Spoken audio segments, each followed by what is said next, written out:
시편 38편 1절부터 22절까지입니다.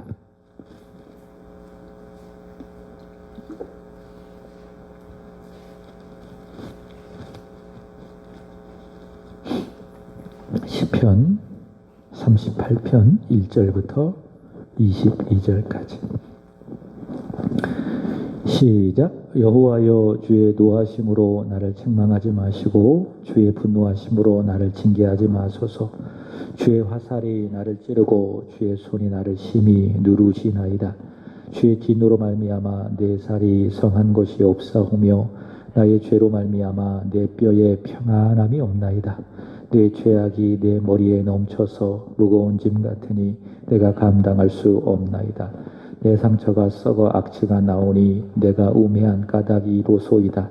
내가 아프고 심히 구부러졌으며 종일토록 슬픔 중에 다니나이다. 내 허리에 열기가 가득하고 내 살에 성한 곳이 없나이다. 내가 피곤하고 심히 상하였음에 마음이 불안하여 신음하나이다. 주여, 나의 모든 소원이 주 앞에 있사오며 나의 탄식이 주 앞에 감추이지 아니하나이다. 내 심장이 뛰고 내 기력이 쇠하여 내 눈의 빛도 나를 떠났나이다. 내가 사랑하는 자와 내 친구들이 내 상처를 멀리하고 내 친척들도 멀리하셨나이다. 내 생명을 찾는 자가 올무를 놓고 나를 해하려 하는 자가 괴악한 일을 말하여 종일토록 음모를 꾸미오나 나는 못 듣는 자 같이 듣지 아니하고 말 못하는 자 같이 입을 열지 아니하오니 나는 듣지 못하는 자 같아서 내 입에는 반박할 말이 없나이다. 여호와여, 내가 주를 바라사오니 내 주 하나님이 내게 응답하시리이다. 내가 말하기를 두렵건대 그들이 나 때문에 기뻐하며 내가 실족할 때에 나를 향하여 스스로 교만할까 하였나이다. 내가 넘어지게 되었고 나의 근심이 항상 내 앞에 있사오리. 내 죄악을 아뢰고 내 죄를 슬퍼함이니이다.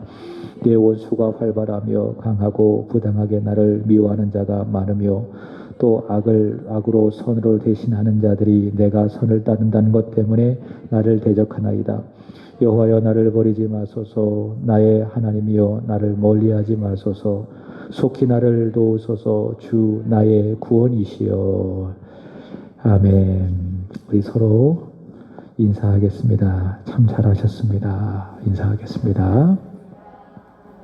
지금까지 참 잘하셨어요. 무슨 일을 하셨든지 간에 믿음이 있으시니까, 기도하러 나오셨으니까 믿음이 있기 때문에 참 잘하셨을 거라 생각이 됩니다. 자, 한 번 더 따라서 해보겠습니다. 소통이 안 되면 고통이 온다. 소통이 안 되면 고통이 온다. 공감하십니까? 우리는 혼자 살아가지 않습니다. 가정이든 직장이든 또 교회든 서로의 관계 속에서 함께 살아가고 있습니다. 이렇게 함께 살아가고 있는 과정 가운데에 중요한 것이 하나 있다면 소통이죠. 서로 이야기하고 또 마음을 나누는 대화, 이런 소통이 중요하다. 근데 서로 간에 함께 살아가면서 소통이 없으면은 고통이 생기게 되고 또 함께 더불어 살아가기가 참 어려워지죠. 그래서 서로 소통하는 것이 중요하다. 소통하면 행복해진다. 그러나 소통하지 않으면은 고통이 온다라고 하는 겁니다. 여러분, 이런 것은 우리가 하나님과의 관계 속에서도 같습니다. 하나님과 소통이 안 되면 무엇이 찾아와요? 고통이 찾아옵니다. 반대로 하나님과 소통이 잘 되면 행복합니다. 시편 1편의 말씀처럼 복이 있는 사람이 됩니다. 하나님과 소통이 잘 되면 행복하다. 그러나 소통이 안 되면 고통이 찾아온다. 그 고통은 영혼의 고통이지요. 그러면 범사가 고통스럽고 몸도 마음도 고통스럽고, 그러나 하나님과의 소통이 잘 되면 영혼이 잘 되는 것이죠. 그러면 우리가 앞서 불렀던 찬양처럼, 이 말을 하고 싶어서 앞서 그 첫 번째 찬양을 부른 거예요. 하나님과의 소통이 잘 되면 영혼이 잘 되고 그 다음에 범사도 잘 되고 몸도 마음도 강건하게 되는 것입니다. 여러분 하나님과 소통하고 계십니까? 하나님과의 소통이 잘 되어가고 있습니까? 그렇다면 하나님과의 소통은 구체적으로 무엇일까? 분명한 것은 소통이라고 하는 것은 일방 통행이 아닙니다. 하나님은 우리를 만드시고 또 예수 믿는 자로 우리를 구원하셨을 때에 일방 통행하기 위해서 우리를 만드시고 구원하지 않으셨습니다. 인격이 없는 대상은 일방 통행입니다. 그러나 하나님은 우리를 인격체로 만들어 주셨습니다. 그래서 하나님이 우리와 소통할 때에는 일방 통행하지 아니하십니다. 우리를 인격체로 대우하시기 때문에. 그래서 하나님과의 소통은 하나님이 말씀하시고 내가 하나님께 아뢰고 일방 통행이 아니라 서로 함께 나아가는 겁니다. 그것이 바로 하나님과 우리와의 소통. 하나님은 우리에게 말씀하십니다. 그래서 하나님은 말씀하시는 하나님. 성경을 통해서 우리에게 말씀해 주시고 또 이 성경을 해석하는 설교자를 통해서 우리에게 하나님의 뜻을 보여주시고 그래서 이 시간 제가 말씀을 전하고 있는데 하나님이 여러분과 소통하신다라고 하는 증거입니다. 하나님은 우리에게 말씀해 주시는 하나님. 그러면 우리가 그 말씀을 듣죠. 성경을 통해서든지 아니면 설교자를 통해서든지 하나님 말씀을 듣잖아요. 그러면 그 말씀을 내가 듣고 아멘 할 때에 이 말씀대로 내가 이루어지기를 원합니다. 라고 하는 마음의 소원이 아멘입니다. 그리고 그 구체적인 간구가 기도입니다. 기도는 바로 그런 것입니다. 하나님이 말씀하시면 아멘, 내가 그 말씀에 순종하길 원합니다. 순종할 힘이 없다면 능력을 주세요. 그것이 무엇입니까? 우리가 하나님께 드려지는 기도이다 라고 하는 겁니다. 하나님은 우리에게 말씀해 주시고 우리는 기도로 반응하고 이것이 무엇인가? 우리와 하나님 사이의 소통이다. 이런 소통이 잘 되면 말씀을 듣고 기도 생활을 잘하면 하나님과의 소통이 잘 되는 것이고 그러면 영혼이 잘 되고 범사도 잘 되고 몸도 마음도 강건해진다라고 하는 겁니다. 자, 특별히 우리가 하나님께 아뢰 때에 기도할 때에 중요한 원리가 하나 있습니다. 그것은 무엇인가 하면 따라서 해보겠습니다. 소리내어 기도합시다. 우리가 하나님께 아뢰 때에 중요한 원칙 하나가 무엇이라고요? 소리내어 기도하자라고 하는 겁니다. 여러분 하나님은요 소리를 기뻐하십니다. 소리를 주목하십니다. 제가 주일에도 말씀을 드렸죠. 로마서 10장 9절의 말씀을 보시면은 어떻게 구원을 받는가. 바울은 이야기합니다. 하나님 말씀이 가까이 있다. 그리고 그 말씀이 내 입에 있죠. 그 다음에 어디에 있습니까? 마음에 있어요. 말씀이 전파됨으로 말미암아 말씀이 내 마음에 있고 내 입에 있고 그러면 어떻게 구원을 받습니까? 그 가까이에 있는 말씀을 내가 마음으로 믿는 거예요. 믿으면 받아들이는 겁니다. 그 다음에 무엇입니까? 입으로 시인하는 겁니다. 예수를 구주로 입술로 시인하면 그로 말미암아 구원을 받는다. 그래서 믿음은 무엇이냐? 소리예요. 소리 내는 것이 믿음의 증거이다 라고 하는 겁니다. 예수는 나의 주님이십니다. 예수님은 나의 하나님이십니다. 소리로 고백하는 것, 그것이 바로 믿음의 증거이다 라고 하는 겁니다. 그래서 여러분 기도할 때에 소리내어 기도하세요. 찬송할 때도 역시 마찬가지로 어떻게 찬송해야 되죠? 소리내어 찬송하십시오. 예전에는 제가 찬양을 부를 때에 제 목소리를 좀 크게 냈어요. 근데 크게 내는 게 안 좋더라고요. 왜냐하면 제가 너무 소리를 크게 내니까는 부르시는 분들이 소리를 크게 안 내세요. 그래서 오늘도 제가 찬양할 때 여러분이 느끼신지 모르겠지만은 소리를 크게 안 냈습니다. 또 소리를 크게 내면은 바깥에서 제 목소리 들린다고 누가 신고하더라고요. 그래서 웬만한 소리를 작게 하려고 하는데 그런 이유가 있습니다. 찬양할 때에 소리 크게 내어 찬양하십시오. 기도할 때도 소리 크게 내어 하나님을 찬송하시기 바랍니다. 여러분 하나님은 그 믿음의 소리를 기뻐하십니다. 믿음의 소리를 주목하십니다. 주일에 말씀을 드렸죠. 사도행전 16장에 보면 바울과 실라가 빌립보 감옥에서 한밤중에 뭐 했어요? 다른 죄수들은 다 자고 있는데 그들은 하나님을 향하여 믿음의 눈으로 주목하고 마음을 하나님을 향하여 주목하고 기도하고 찬송했죠. 근데 그 기도와 찬송이 소리가 되었습니다. 소리. 그래서 그 소리를 누가 들었어요? 죄수들이 들었어요. 그리고 하나님이 그 소리를 들으셨어요. 그 증거가 무엇이냐?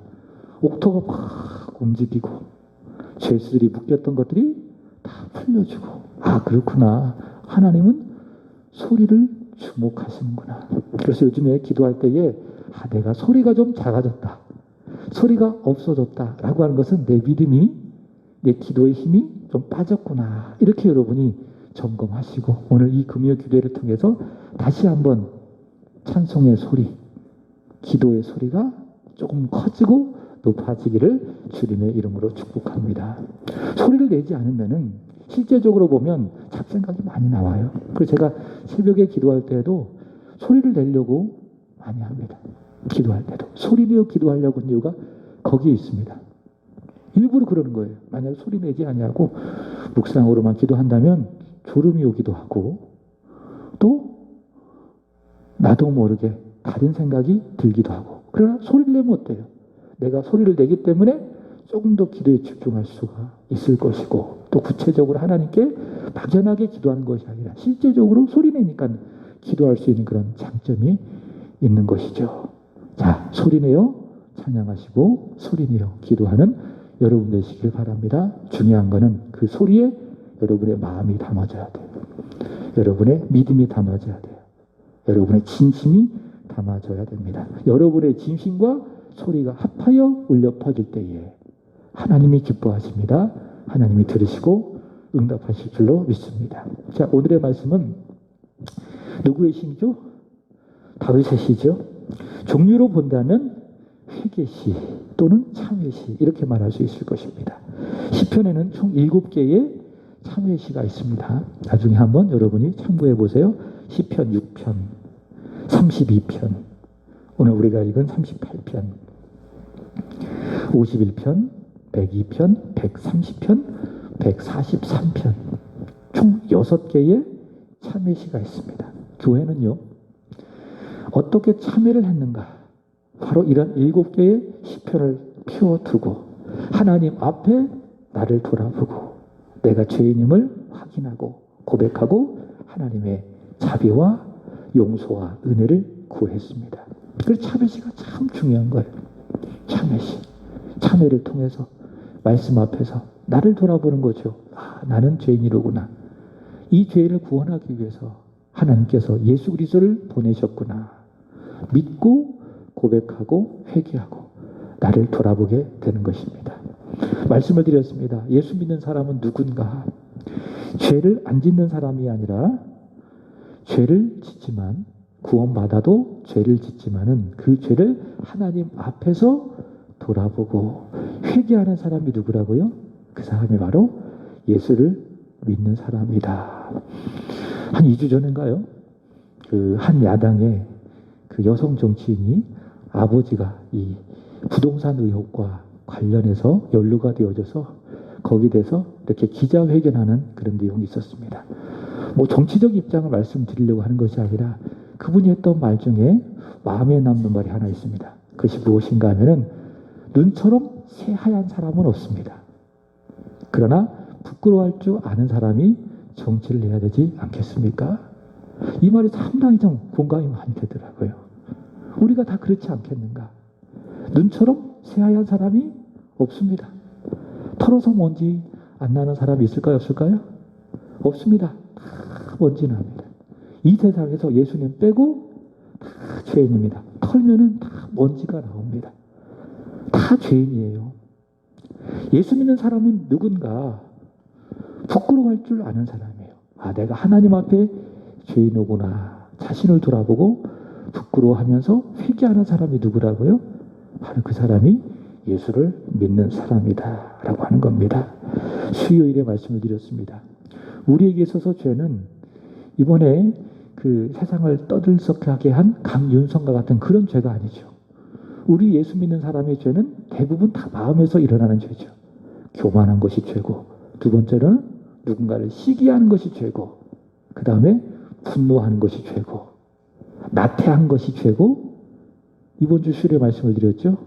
물질에 대해서 만족하지 못하고 더 많은 물질을 탐하는 탐심이 죄고, 다음 주에 말씀드리겠지만은 탐식이 죄고, 탐식이 무엇인지 아십니까? 음식에 대한 과도한 욕심을 탐식이라고 이야기해요. 그 다음에 탐색, 색 무엇입니까? 성에 대한 욕심, 마지막에 허영. 이런 죄들이 우리 예수 믿는 사람들 안에 있는 죄고, 이 죄를 말씀의 거울로 그걸 확인하는 거예요. 한번 이 죄를 보고 회개했다고 해서 그 죄가 끝나는 게 아니죠. 죄는 우리가 육신을 벗으면 그때 끝이 납니다. 육신을 벗기 전까지 끊임없이 우리 안에는 이런 7가지, 8가지로 많은 죄가 계속 일어나는 거죠. 그렇기 때문에 우리는 이 죄를 품고 살아가기 때문에 말씀의 거울 앞에 내가 죄인임을 확인을 하고 예수 보혈을 의지하는 기도의 세척제로 우리의 마음을 깨끗하게 매일매일 씻어내야 되는 것입니다. 그게 누구냐? 예수를 믿는 사람. 그래서 기억하세요. 말씀의 거울과 기도의 세척제로 우리 매일매일 정결하고 깨끗하게 되어져야 된다라고 하는 겁니다. 오늘 다윗은 이런 참회 시를 통해서 하나님 앞에서 내 자신을 보는 거예요. 말씀의 거울 앞에서 자기 자신을 보고 하나님 앞에서 그 죄를 참회하고 회개하고 있습니다. 그것이 바로 오늘 다윗이 38편에서 말하고 있는 내용이라고 할 수 있습니다. 자, 크게 다윗은 2가지로 고백을 합니다. 첫 번째로는 자신 안에 죄가 있다. 내 안에 죄가 있다. 기억하세요? 첫 번째, 어디에 죄가 있다고요? 내 안에 죄가 있다. 두 번째로는 내 밖에 죄가 있다. 라는 것을 다윗은 고백을 합니다. 첫 번째, 내 안에 죄가 있다. 그것이 바로 1절부터 8절까지의 말씀인데, 다윗은요, 내 안에 죄가 있음을 고백하는데 그 증거가 무엇인가 하면은 육체의 질병이라고 이야기합니다. 육체의 질병. 자, 먼저 본문 1절부터 3절의 말씀을 보시면은, 먼저 1절 보시면은, 여호와여, 주의 노하심으로 나를 책망하지 마시고 주의 분노하심으로 나를 징계하지 마소서. 여러분, 신앙의 시작은, 믿음의 시작은 하나님이십니다. 기도할 때도 하나님입니다. 그래서 처음 어떻게 기도하죠? 하나님 아버지, 좋으신 하나님. 찬양할 때도 마찬가지. 하나님 찬양합니다. 말씀 읽을 때도 하나님. 그래서 모든 신앙의 시작은 나에게서 시작되는 것이 아니라 하나님께로부터 시작이 되는 거예요. 오늘 다윗도 마찬가지입니다. 그의 기도의 시작은 무엇입니까? 여호와여, 하나님에게서 모든 것이 시작이 되어지는데, 보십시오. 주의 분노하심으로 책망하지 마시고 주의 분노하심으로 나를 징계하지 마소서. 주의 화살이 나를 찌르고 주의 손이 나를 힘이 누르시나이다. 주의 진노로 말미암아 내 살이 성한 것이 없사오며 나의 죄로 말미암아 내 뼈에 평안함이 없나이다. 다윗은 마음속에 누가 있어요? 기도 속에 누가 있어요? 하나님이 있어요. 그러니까 다윗은 철저하게 하나님 중심적인 사람이에요. 모든 것을 하나님으로 보고 하나님으로 해석하고, 이게 다윗의 믿음이에요. 그러니까 다윗의 믿음 좋은 것은 거기에 있는 겁니다. 모든 상황을, 모든 형편을 하나님 관점으로 보는 거예요. 그러니 답이 나오죠. 그게 다윗의 믿음이고 하나님 그 믿음을 기뻐하시는 거예요. 다윗이 죄를 안 지어서 깨끗해서 의로워서 하나님이 다윗을 기뻐하는 것이 아니라 모든 삶의 중심을, 자신의 삶의 상황을, 자신의 마음 상태를 하나님이라고 하는 그 거울을 가지고, 하나님이라고 하는 관점을 가지고 보기 때문에 하나님은 그런 다윗을 기뻐하시는 거예요. 다윗의 기도에는 하나님이 있습니다. 특별히 하나님으로 말미암아 내가 이렇게 고통을 당하고 있습니다. 이렇게 이야기하고 있습니다. 이것은 어떤 의미인가 하면, 아마도 다윗이 하나님 앞에서 죄를 범했고요, 하나님 앞에서 죄를 지었고요. 그래서 하나님께서는 공의의 하나님이시기 때문에 그 다윗을 징계하기 위해서 이런 고통을 주셨다라는 것으로 보입니다. 여러분, 하나님은요, 다윗을 사랑하세요. 다윗을 기뻐하십니다. 근데 지금 하나님의 징계를 받아서 고통을 당하고 있습니다. 그럼 징계는 뭐냐? 미워해서 죽이기 위해서, 멸망시키기 위해서 하나님이 주신 게 아니지요. 사랑하는 자녀에게 주어지는 징계는 무엇입니까? 사랑이죠. 사랑의 매죠. 잘 되라고. 너 그렇게 살면 안 돼. 너 그렇게 살면 큰일 나. 바로 잡아주기 위한 그게 징계죠. 그게 부모가 자녀에게 주는 사랑의 징계입니다. 하나님도 마찬가지예요. 다윗이 하나님 앞에 잘못 살았어요. 죄를 지었어요. 그 하나님이 의로우신 분 아니겠습니까? 그런 다윗을 바로 잡아주기 위해서 다윗에게 징계를 하셨어요. 그것이 무엇인가? 육체의 고통이라는 거죠. 육체의 고통. 그래서 다윗이 육체의 고통이라고 하는 징계를 받으면서도 다윗이 하나님을 향하여 원망하지 않아요. 하나님 향하여 불평하지 않아요. 나 하나님 버리겠어. 하나님을 배신하지 않아요. 왜? 그 징계가 자신을 향한 하나님의 사랑이요. 하나님의 자비라는 것을 알기 때문에 보십시오. 다윗이 하나님을 부정하고 있습니까? 하나님을 붙들잖아요. 하나님 도와달라고. 하나님을 바라보잖아요. 그게 징계 속에서 다윗이 가지고 있는 믿음이다. 자, 하나님의 징계로 다윗이 육체의 고통을 당하는데, 자, 보시기 바랍니다. 어떻게 그 고통을 묘사하고 있는지. 어디 보시는가 하면 3절. 주의 진노로 말미암아 내 살이 성한 것이 없사오며 내 죄로 말미암아 내 뼈에 평안함이 없나이다. 보십시오. 내 살이 성한 것이 없다. 내 뼈에 평안함이 없다. 그 무슨 말인가 하면 뼛속까지 아프다 그 말입니다. 뼈 마디마디가 아프고 뼈 속까지 아프다. 누군가에게 충격을 주면은 그냥 살만 맞으면 그냥 견딜만 한데, 이게 굉장히 큰 충격을 가면 어떻습니까? 뼛속까지 아프다. 고통이 상당히 클 때 그렇게 이야기하지 않습니까? 하나님이 나를 치시니 내 뼈에 평안함이 없다.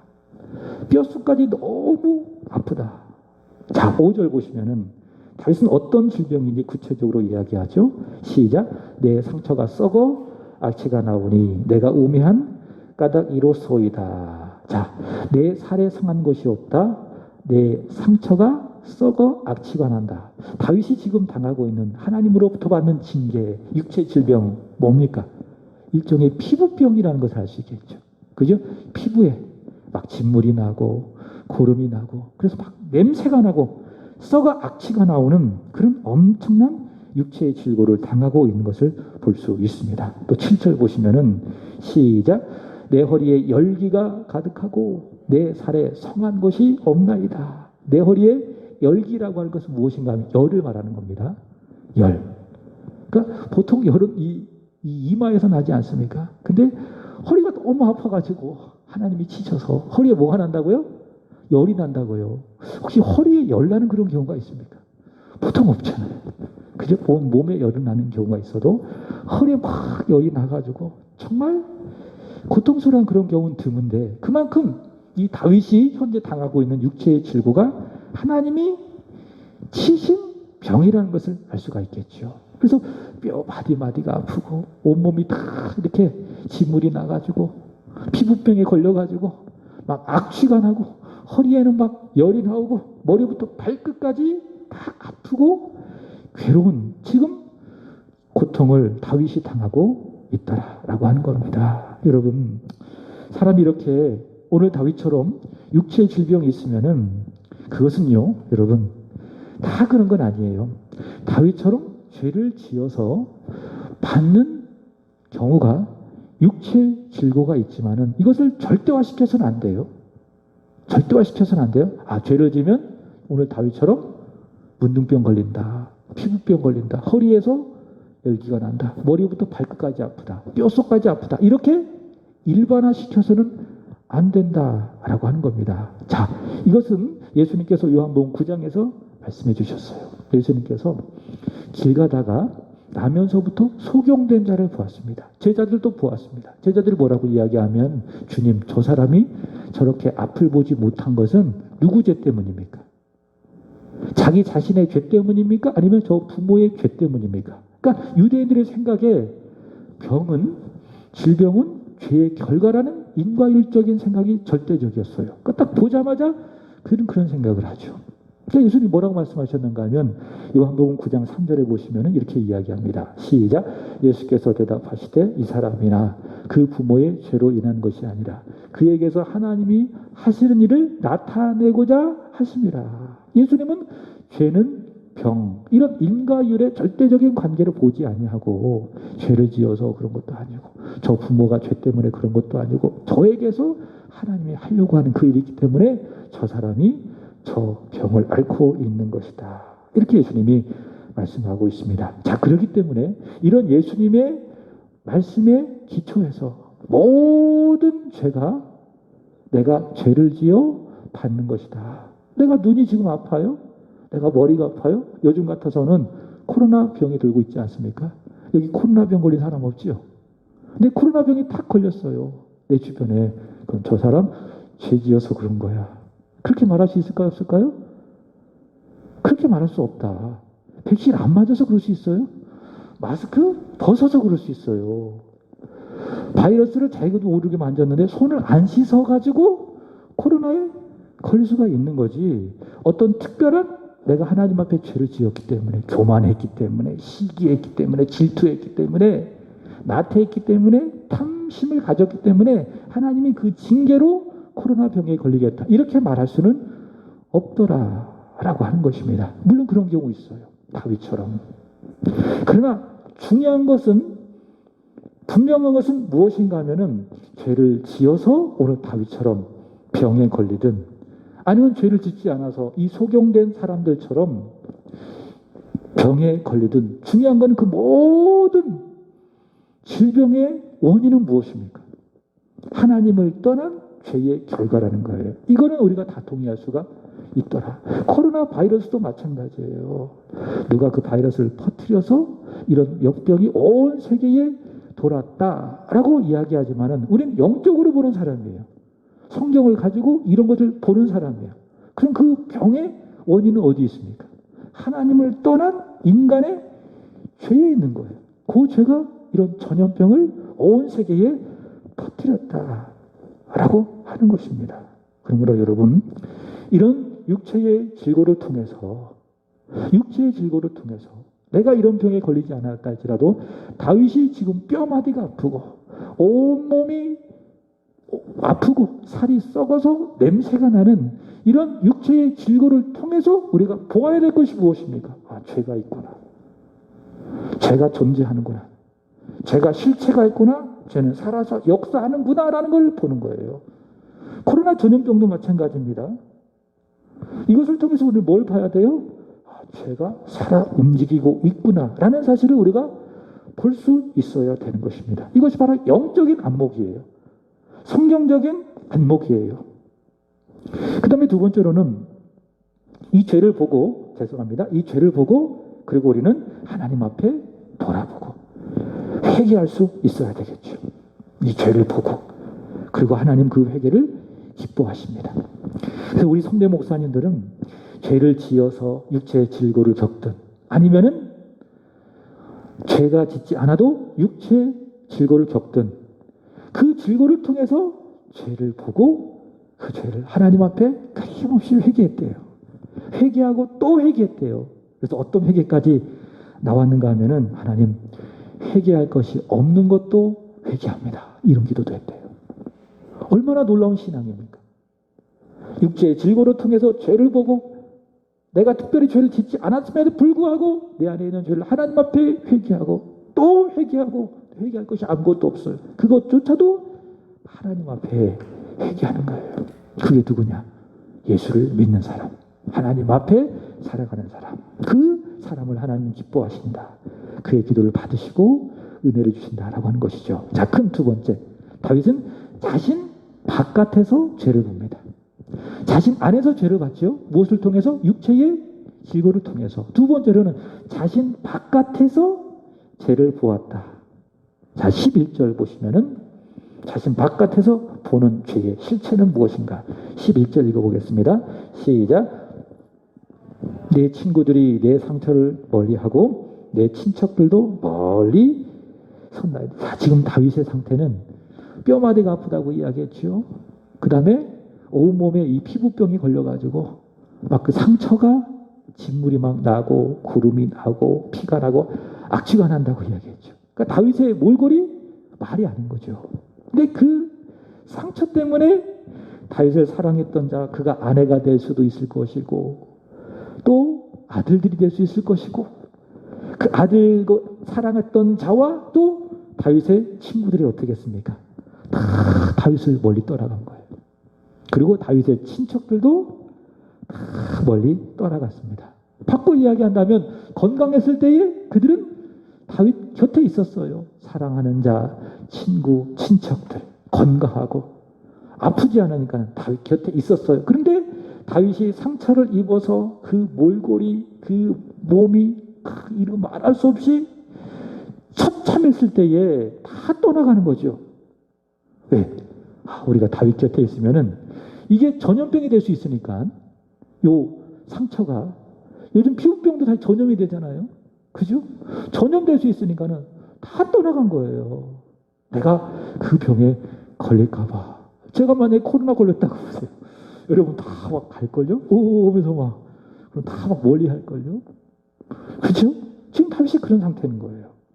사랑하기 때문에 내 곁을 끝까지 지켜주는 것이 아니라 내가 저 병에 옮길까봐 다 떠난 겁니다. 이게 뭐냐? 인간 안에 가지고 있는 이기심이에요. 그리고 이 이기심을 만드는 것이 무엇인가? 바로 죄다라고 하는 겁니다. 그 믿음은 뭐냐? 끝까지 지켜주는 거예요. 끝까지 지켜주는 거예요. 내가 손해를 봐도 내가 저 병에 걸려도 사랑하기 때문에 그 사람들까지 지켜주는 것, 그것이 무엇입니까?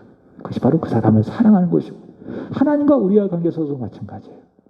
다른 사람 다 떠나가도 베드로 향한 이야기했죠. 너희도 떠나려느냐. 이게 베드로가 뭐라고 얘기했습니까? 주여 영생의 말씀이 주께 있으니 우리가 누구에게로 가겠습니까? 그것이 무엇이에요? 믿음이에요. 그게 믿음이에요. 근데 죄는 뭐냐? 나한테 유리하면 그 사람 옆에 딱 붙어 있는 거예요.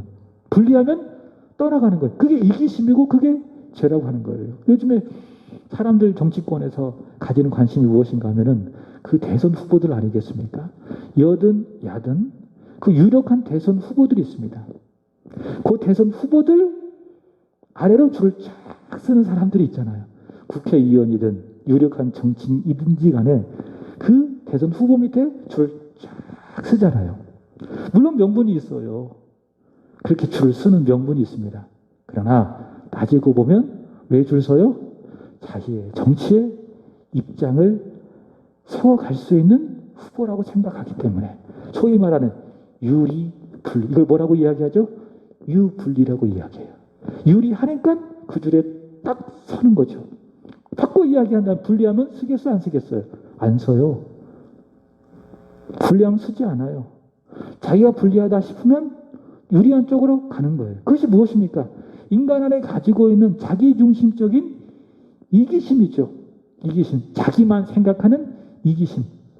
유리할 때 움직이고 불리할 때 움직이는 자기중심으로 생각하는 이기심. 그 실체는 무엇인가? 바로 죄다. 그 누가 나쁜 사람인가? 나뿐인 사람이 나쁜 사람이에요. 아시겠습니까? 이해하시겠습니까? 누가 나쁜 사람이라고요? 나뿐인 사람. 유리하거나 불리하거나 거기에 따라서 나를 위해서 움직이는 사람, 이기적인 사람이 나쁜 사람이다. 그 중심에는 무엇이 있다고요? 죄가 있더라. 그래서 다윗이 아는 거죠. 내가 사랑하는 사람, 내 친구들, 내 친척들도 건강할 때는 내 곁을 지켜주는데 내가 아프니까는 다 떠나간 거죠. 이런 것을 통해서 이런 사람들을 통해서 다윗은 인간 내면에 자리 잡은 이기심을 보고 죄를 보게 되는 거예요. 두 번째로는 12절입니다. 시작. 내 생명을 찾는 자가 올무를 놓고 나를 해하려 하는 자가 괴악한 일을 말하여 종일토록 음모를 꾸미오나. 자, 11절에는 사랑하는 사람이었어요. 친구들이었어요. 이 사람들이 다 다윗을 떠나요. 자기의 이기심을 따라서. 근데 12절에 보시면은 이 사람들은 다윗을 원래부터 대적했던 사람들이에요. 다윗을 모함했던 사람들이에요. 다윗을 죽이려고 했던 그 사람들이 어떻게 하는가? 올무를 놓고 괴악한 말을 하면서 다윗을 죽이려고 하고 있습니다. 다윗은 믿음의 사람이죠. 하나님 중심적인 사람이죠. 그런 다윗을 죽이려고 하는 대적들을 바라보며 다윗은 죄를 보는 거죠. 사울이 그런 사람 아니겠습니까? 사울은 순전히 자기의 왕자를 지키기 위해서, 자기의 왕위를 지키기 위해서 하나님이 그를 떠났음에도 불구하고 자기의 인간적인 힘으로 그 왕자를 지키기 위해서 다윗을 죽이려고 했잖아요. 그 사울을 보면서 우리는 인간의 이기심을 보는 거예요. 권력에 대한 탐욕을 가진, 권력을 사유화하려고 하는 인간의 이기심을 사울을 통해서 보게 되는 것이죠. 다윗도 그런 거죠. 다윗을 해하려고 하는 사람이 나쁘다, 못됐다, 이것이 아니라 다윗이 보는 관점은 무엇입니까? 나를 해하려고 하는, 나를 음모하려고 하는 그 사람들 속에서 그들의 말과 그들의 행동을 통해서 무엇을 보는 겁니까? 그들을 지배하고 있는 죄라고 하는 실체를 보게 되는 것입니다. 여러분, 가룟유다를 보시기 바랍니다. 가룟유다를 통해서 뭘 봐요? 예수님을 끝내 배반하고 대적하는 죄를 보게 되는 것이죠. 그게 가룟유다예요. 불쌍한 사람이지만은 우리는 영적인 관점에서 가룟유다가 예수님의 선택을 받은 사람인데 어떻게 저렇게 예수님을 배반하고 끝내 예수님을 은삼십에 팔아넘기는 인간이 되었을까? 바로 그 가룟유다를 통해서 우리는 죄를 보게 되는 것입니다. 자, 이렇게 다윗은요, 자기 안의 육체의 질병을 통해서 죄를 보는 거예요. 사랑했던 사람이 상처 때문에 떠나가는 배신을 통해서 죄를 보는 거예요. 자기를 본래부터 대적했던 사람들의 음모와 그리고 올무를 통해서 무엇을 봐요? 죄를 보는 거예요. 우리 주변에도 마찬가지예요. 까닭 없이 이유 없이 나를 비방하고 나를 대적하는 그런 사람들을 통해서 뭘 봐요? 죄를 보게 되는 것이죠. 죄가 참 무섭구나. 그 사람 나쁘다. 못됐다. 이걸 떠나서 저 사람 안에 있는 죄, 사람들 관계 속에서 유불리에 따라서 움직이는 그 죄, 그 죄를 보게 되는 것이고 그 죄를 정확하게 인지를 하면 어떻게 됩니까? 나는 이 죄를 해결할 수 없음을 고백하게 되는 거예요. 여러분 그렇지 않겠습니까? 다윗이 상처, 육신의 질병 스스로 해결할 수 있었겠어요? 사랑하는 사람이 떠난 그 배신을 해결할 수 있겠어요? 대적들이 끊임없이 던지는 올무와 그 괴악한 일을, 음모를 다시 감당할 수 있겠어요?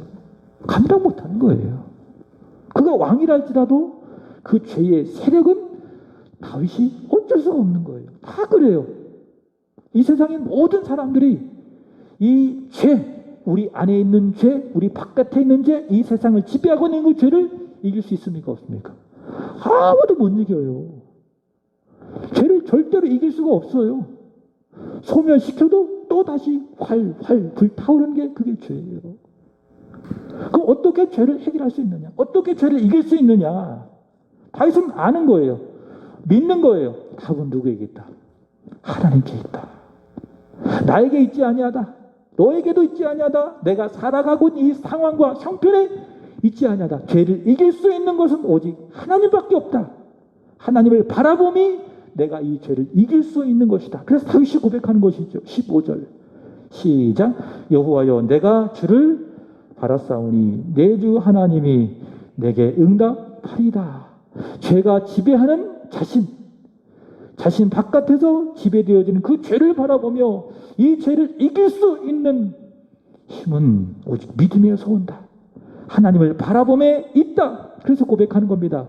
여호와여 내가 주를 바라사오니. 이것은 신약적인 의미로, 복음적인 의미로 말씀을 드릴까요? 하나님께서 내 안의 죄, 내 바깥의 죄를 해결하기 위해서 보내신 분이 누구십니까? 예수님이세요.